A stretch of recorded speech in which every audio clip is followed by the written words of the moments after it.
Whawhelo i atu i le ala whai mai sa moa i le ne tai au. Ai o maia, se i o tātou tāpua i atu i le atua. O le atua lo tātou manuia, ma lo tātou manosi, e whai o ia mawhisosoani silisili pua po ngā. O le mea lea tātou tale whiwhewhi ai, pia whaali uina le larolangi, marulu ina maunga i tutonu o le sami, pia ta lili ma sou wona sua sami, ma whaanga tete ina ai maunga i lona mawalunga. Tātou te talo mo le anganga pa ia. Le atua silisili e se, e te maa le alo ma le anganga pa ia. Ua mātou muai, wala au i la ua fio i le nei tae au. Se i e lingi i folo wa nganga pa ia. E papatiso la mātou tāpua inga nei. I le awa ma le minga o tele.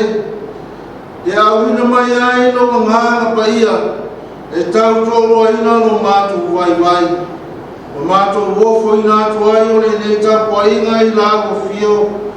I le wha maoni. Ma ia wha siri na ai lovi inga e wha wau. Ona o Yesu o mātou tālo atu ai nei. Amen. Tōru se lau o le lima le vi inga o le atua. O le a tātou pese ai nei.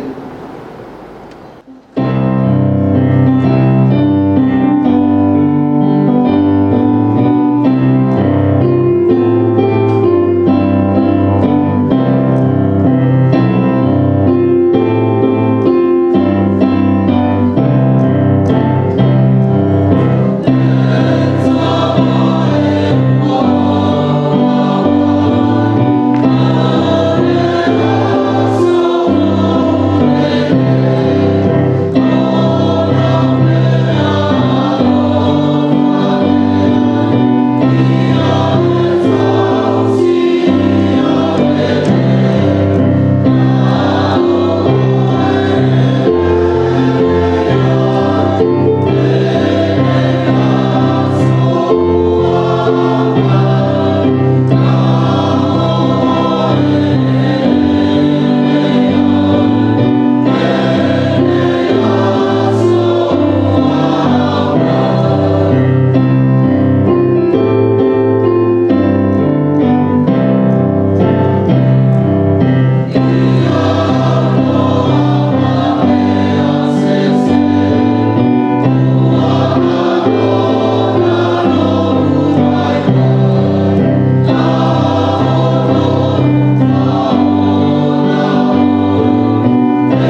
e au tamu fai le le sa ua maua mai lea i le whiangaina tuai tusi e soto o lonu tau po sifuru ma le valu ai au te whai tauina mai le whai po sifuru ma le tasi se ia whaangata mai le lua sifuru ma le tō whaafonga maia o le whai tauina o whionga pa ia lo tātou wali o te whai tauina o le nei wa au i loa siri lava le ri i atu au malava wa o le mea na lātou wha maua lungai na ia manu ai ia i lātou ua whaiafoi e ia tero le tamau le awa a mose le taulanga mū ma taulanga i le atua ona oane ai leo a rona ma toi ina malawa o Israelu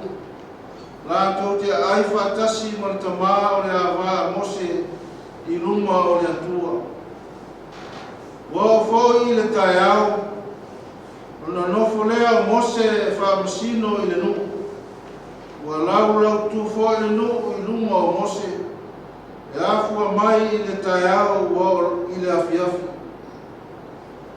ua i lo foi e le tamā o le awa a mose mea uma na ia whaia i le nuku ona whai mai ai lea o ia se alava le nei mea ono e whaia i le nuku o le ale mea ua e nofo to atasi ai ai lau tu mai o le nuku uma i o ruma e afua mai i le tae au ua o lava i le afiafi ona ua tali atu foi mose i le tamā o lana ava awa o le nuku e o mai i lātou i atea lātou te sa ili i le atua ai se mea ia te i lātou te o mai i atea o te whamasino i le tasi ma le tasi ma o whaino atu i ai o whatonunga a le atua ma ana tū la funu ona whai mai ai lea o le tamā o le awa mose i atea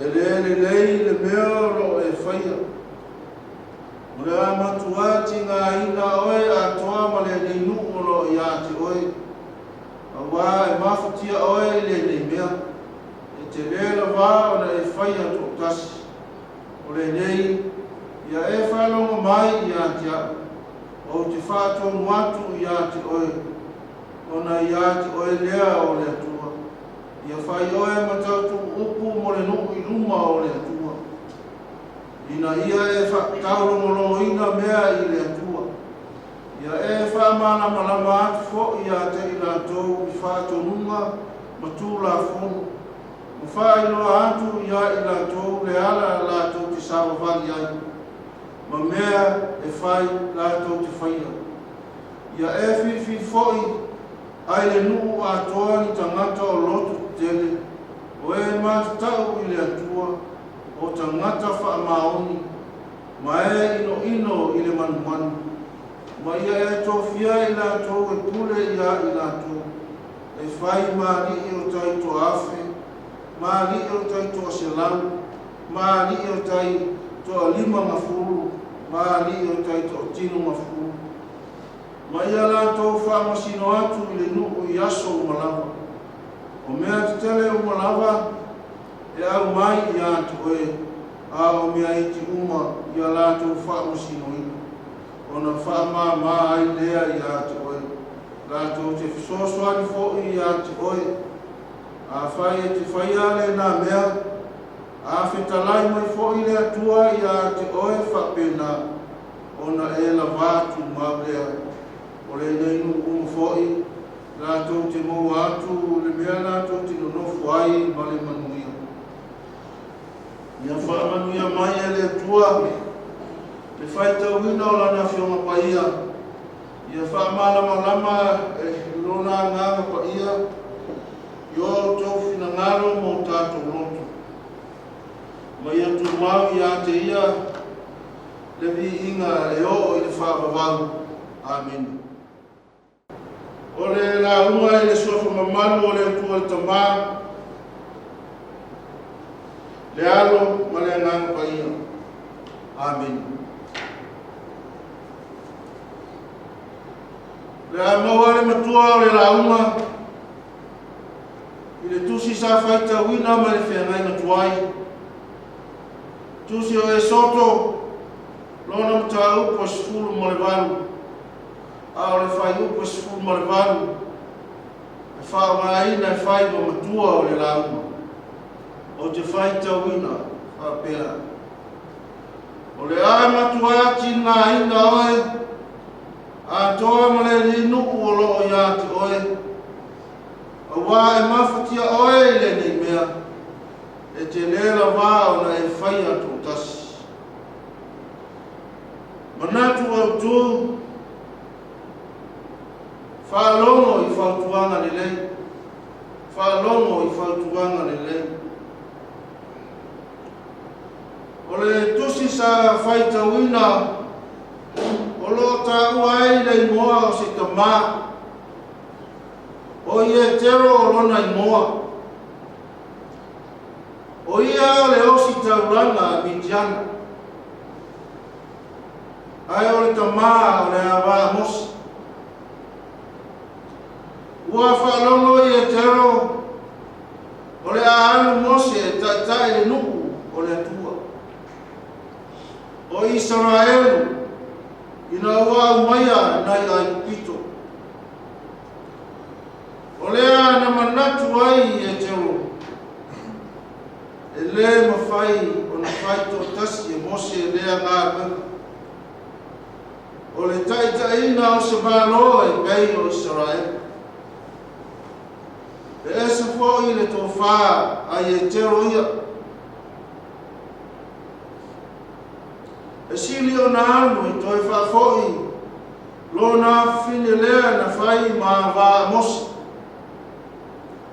Ma ana tamatani. O ata o le matua arofu. Ma lana whaai ma mau i le mea e te tau o le whai. O le momori lea o le awā. Po le tō lua o mosi. Ina ia se whautua i le ngā ruenga whātata. Awa e le whaingofi. E pei fōi o lo tātou wāla a wina. Ia se tō lua o le whaiwhi au, la te tō lua i le ngā ruenga a le atua. O le soifuanga i nei o nasu. Ua iai taitai lātou te letari aina ni suatau. E lango sua iai lātou. Ai ua wha moe i le poto. Ma le mau lunga o ni whai longa o i moa. O le manatu wha le tangata. Ua mau lalo ai. Le sila i se tualau. Mana tua e iai taimi tātou te vai wa iai. Ua nā o le atua lava tātou te mawai lo tātou sosoan.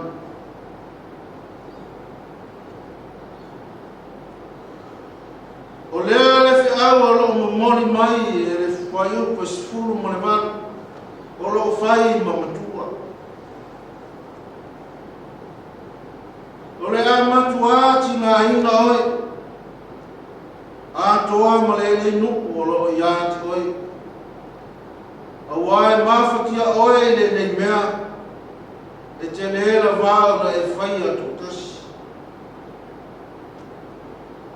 A le manatu au tū o lo tā ua i le tusi o le au tango whai le ne asu. O loo wha ma mawha mai ai, whautuanga le lei. O le taimi, a o mawhuta ai e te roma mose. O i tonu, na mai te wai, e le ta maa o le awa mose. Winga o lo whaatino ai le ngā ruenga. E tai ai le nuku o Israel.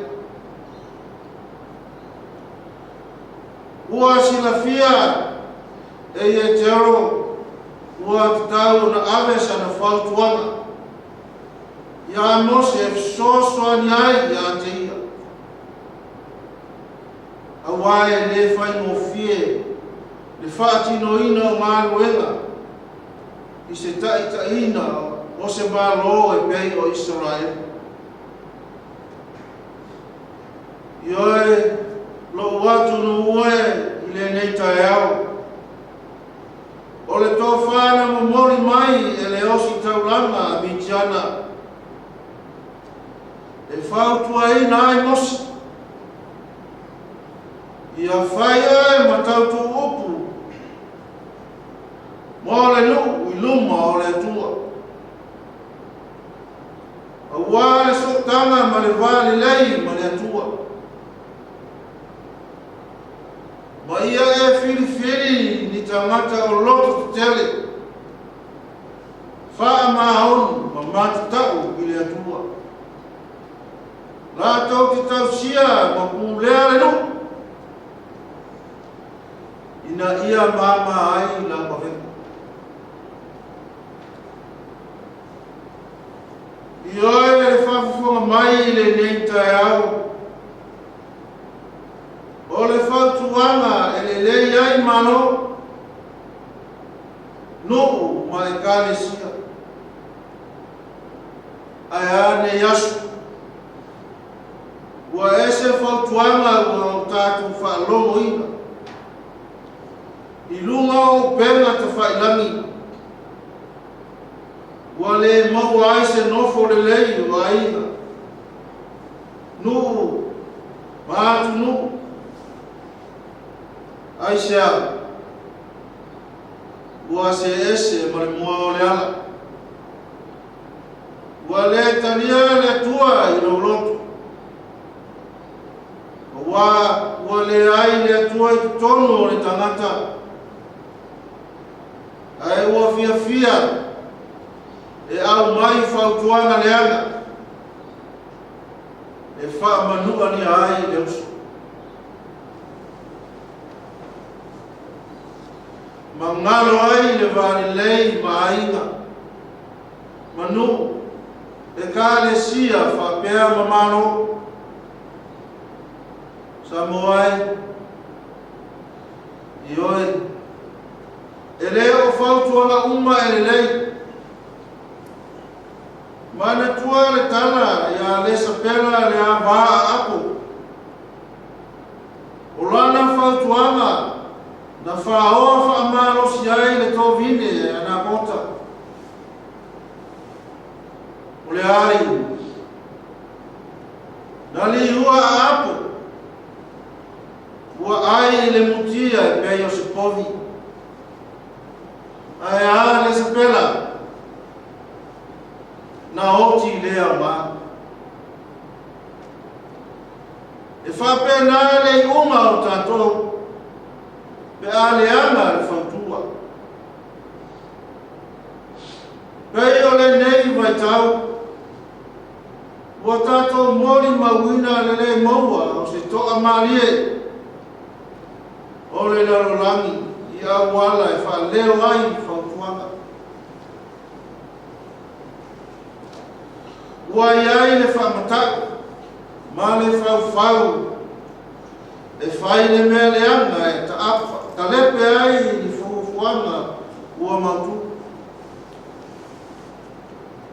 Matau pule e whaatino ni whainga e nātia ai a mio matanga ma le lea miotonu. Ua mafua ai o na whano soifua o tātou tangata. O le atua tātou te mau ai le sosoani. Ma le file mui o tātou loto. A olona nganga pa ia.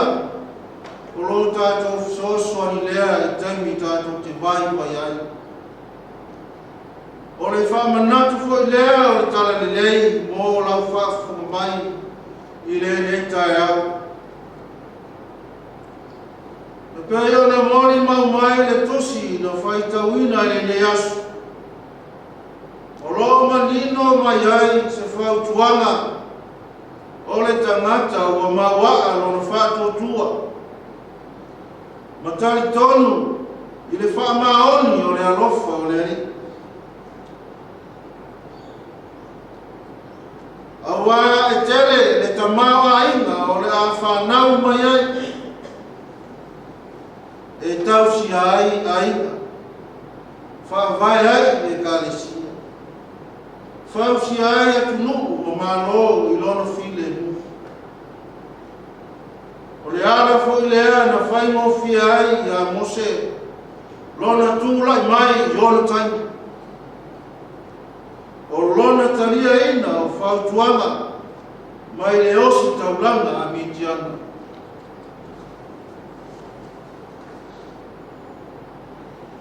I oe, ai are whautuaina e le atua o lona aropele to tasi o Iesu Keriso. Ina ia talia le whaasata roina. Awa le whaamangalo ina o a tātou wanga sala. Ona o Iesu. Amen. O a tātou tāsanga, tālo le whaafitai, tālo le whaatosinga, o mamori niso tātou manao, whaatasi ai ma te tālo whaamuni.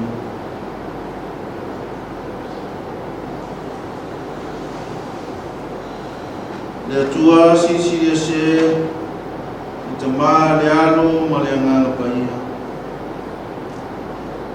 O mātou ala whai mai i whanunga le lei mai le pō msasa mano roai no watu.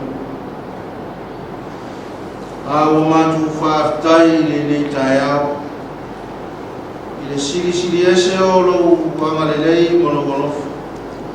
Wa ola o fio le tu o le atua manu malo. O le atua e o le malosi ma le mana a toa ma le vini.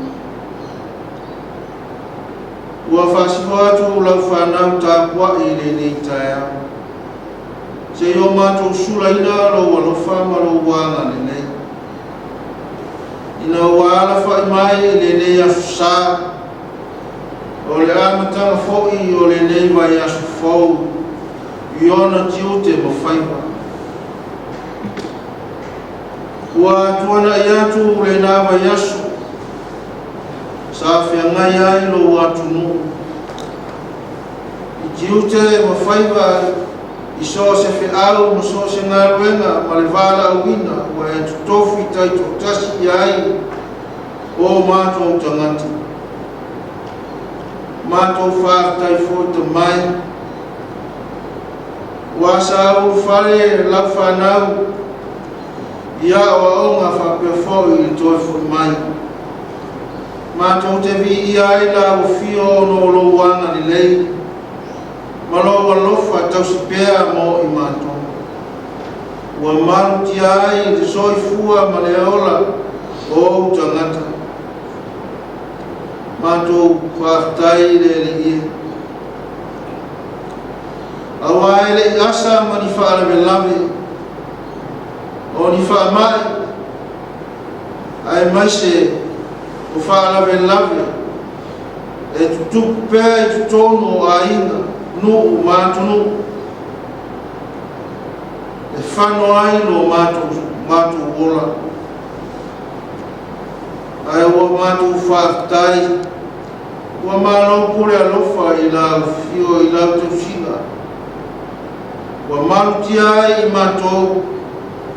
Ua mātou urufale ai i lo wasu sāpa ia. Mātou te avatu ai le whaafitai. Ua whanene ina lo vi inga le ali ia.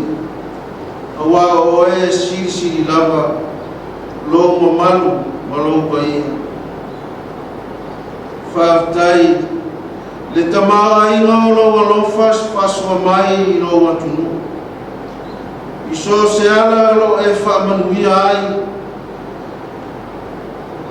I mwhainga malo i kāle sia whaalako kutonga. Ai masereli e o a mātou whanau tu watu ia o mātou whaatai ona o lau tausinga yo mātou mātua ta māmatina wa pula la ngoto lo lātou sosua ao lo iai pēa lau whaamaru maluma ma lau tausinga i le ola nei le li ero mātou atua mātou whaatai i le anga lei o lau fio ona o lo whaunga ina pēa o mātou tangata mātou te taita ina mangaru lue mo lau whiau ma lau tala le lei wa e wala au ina iai no mātou ola talo le li e whaftai le sosia ma le tamaa inga lo matai sau whaasua pēa i lo atunu i le aso mo le aso ia lo mātou atua lo whai mātou whaftai i lau tuspai wa mātou whai tauina ma o mātou whaalongo i ai i le awa mai ma awa i ai o mātou tangata vai mai ma ia o mātou i loa o nā awa i lo whetalai mai ma ia whapenao na mātou wola ina lo whina ngalo i aso uma o lo mātou wola aftai i le ngāmpai o lo mātou sosoani sisiri lea i tainu lo nganga e whatupu manosi i taime o mai ai no tau o le ola nei ma tau au ai no mātou whawaiwai mo mātou solo muli mo fie i le fili mana mai lei mana whaososonga i lo mātou ola au lo nganga o lo taitaina pēa lo mātou ola i aso malamu mātou whaftai le li e sili le nei tai au. O lau whaola tanga e tasia e awhe mo le lalolangi atua. E ana i lo walo pele o Yesu te riso. Na maliu mato e tu manu malo mai le tu mamau. O whaila valea maala e mātou se sawhanga i lo malo e whaavavau. Pe a whai mātou talia i le salamo ma le whaatutua whaamamu. O ia tuia i la ufio le vihinga. O le mana ma le pule au au nei maso malawa e whaamua. Ia lea le kuie le atua alofa muti pale. Wa e sira fia o lau whanau o se whanau o le fotu o le anga mase. Mātou whamau lalo i la ufio wawa e sira fia o i mātou o se whanau o masala. Ia mātou wa mioma, mātou tūma, mātou wanga. I le savari o mātou vai o le vaai o mātou mata. O mawhauwhaunga e whaleo i o mātou mutu. Upo e le fia whafonga i ai lau. E la mona ai lo mātou masi asi lo tātou wafe ngai malau. Le ali e o mātou tutara. Awai le i lama se iso i mātou e atu. Ao lau fio e te whaamangalo mai i lau whanau. Whaamangalo la mātou i whumuni. Whaamangalo i taitai i le kāresia. Whaamangalo i taitai o lau whainga malo. Ua e tofu i mātou uma o whare tonu. Le aisa isi e le aisa se na o lau fio e sira fia o mātou tangata. E ali e mātou ai oi whaamau lalo. Ia o ngāre malingi o le toto i Yesu te riso i sa tauro. E wha fōwina ai o mātou tangata. Ma ia wha pēnā o le wha mamai nai a mātou sori ngā tūla whono manau. Le atua wha whonga tā loe. Ua mātou iai le nei tai au. Wa e sila fia o mātou wha moe moe. Ao la o fiona e whetalai. Ia se mea mana na o ai lau whanau i o mātou kore atu i lo fuafu. Matau tau i lo vimoa. I le atua ia e alo whangia le ne aso. I le alu ai o lau tala le lei so se whata whaitaulangu. ia e whamanuia ma whauina le upu fola au anu latu fonga ina ma le tala ina alofi na ngana tamae wa mātou talo ia e alofangia so mātou watu nuku sa mo ia ia whamanuianga i whainga nuku i tono ainga e kale sia whapea le maro ia e whamanuia i la lata tasi ia i lo wanga le lei ia moa fua ia whainga maro le toa while mu moa ni manatu le lei au wā le wha fua ina o le maro e le whaingo fie au lo fina ngalo e te tai mua o le whaingo fie leo meo mātou te talo fua i le ali e alo whangia nisi o whata o toria i tutonu o maonta malawa i ngasi o le tino ka pe fo i tutonu maonta ngasi ia i lau ase singa yara i lo mana au ase whaasiri ngā malosi o latu ngasi mati ngā o le tino ia moa se malosi ma futai pea mai ngā mawhanau mātou ki talo le ali e alo whangia au lau e kāre sia i mālua ia i no wanga le nei i tutonu o le lau mua i le ola o ino tamo whanau o lo atunu ina ia whapenau na tupu maula ima ia lau siusi lo latu huola tautua le ola songa ma lo latu soifua o foi natu e tautua ai lau au mo aso inu ia le ie alofa mai lau fio i le yasu mātou tutalo ia alu ma le mana lau upu fola i so se fata foi taulanga ia iai lo file ma lo wanga le lei mo i mātou ia tuaelo mātou tumae mātou tutalo i lau fio whamanuia o mātou ai na uma whamanuia i e kāresia whamanuia foi le au whainga ruenga tofi a le tua a wā lo latu wā awina io nisi o a mātou tutalo le alie atasi ai matatalo leo i le loto le tangata lawa ia whaia pēa lo fina ngalo ai ia walawe so mātou whātau anau la mātou tutalo le ala ia Yesu ke wiso lo mātou aliki ma le whaola o le manuia ma le file mu o lau fio le atua le tamā le alofa tunu o tele o Yesu ke wiso le aliki ma le whaola atoa ma le mafutanga le motusia ma la o fio ngā napa ia i lunga leo i mātou ma lunga o lau whanau whatuatua o malapa i le nei tuasu e o i le whaavau lawa. Amen.